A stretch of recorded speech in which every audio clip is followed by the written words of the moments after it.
Greetings gamers, it's Adam with Errata Non Grata, and I was going to be posting a video from something that I filmed playing on my Atari Lynx.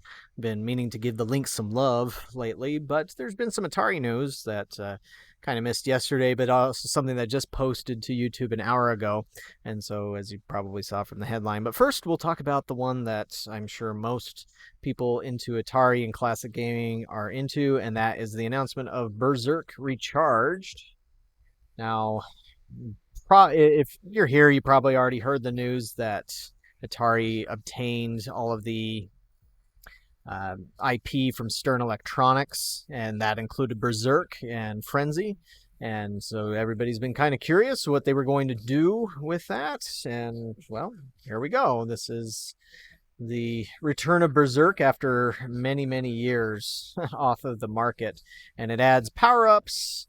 It does move a lot faster than the original one. I guess I've been kind of uncertain as to how I feel about some of the gun movement. And now I know it's going to be basically twin stick shooter style, whereas the original was just one joystick wherever you were facing. That's where it was pointing.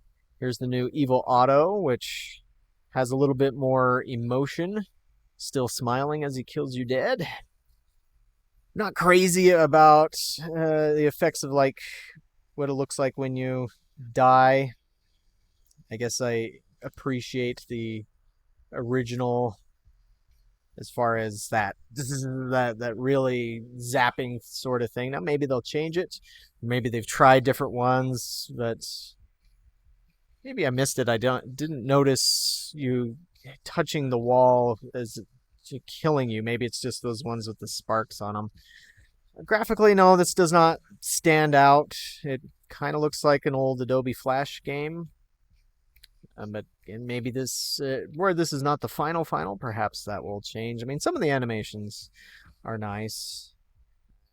I guess I would be hoping for some of the robots, the Mazons, as they were called, would look. Maybe they'll have some original style ones in there, or at least some that look much like the ones from the Atari 2600 cover art, or as well as the 5200, which had some similar ones. But, well, when it comes to having a character, this is one game that Atari can now use to bolster that, as I talked about in the video about that sort of thing. But that's not the only game Atari's announced, so let's take a look at the next one. So the other game that is coming along, or that was announced today, is NeoSprint, and this says a VCS early access trailer. From my understanding, this sounds like this is an exclusive to the Atari VCS. Now, this is one thing I hate about the naming convention that they chose, because we have to be specific. No, it's not the Atari VCS 2600 that came out in 1977, but their newer console, which came out in, I think it was 2020. And my biggest criticism for the Atari VCS is that it's really not had any exclusives, or if it has, maybe there have been a few timed exclusives, or it's had maybe an exclusive here or there from an indie that just unfortunately nobody's ever heard of. Whereas Atari, being the company that they are, have some games that they could have put onto the platform in an exclusive manner, done a new version of Roller Coaster Tycoon as an example, or something else that would just belong to the Atari library of titles. Now, granted, when the VCS first came out, that library was not quite as large as it is now, where Wade Rosen has purchased a lot of IP. In fact, we just watched one that he purchased recently, and they already have a game out or coming along for it, which would be Berzerk. But still, something like this is the sort of thing that would always make me more interested in the VCS, whereas everything else that's been out for it now has made me not interested in it at all, because I can get all of those games on my PC that I'm using to record this video right now.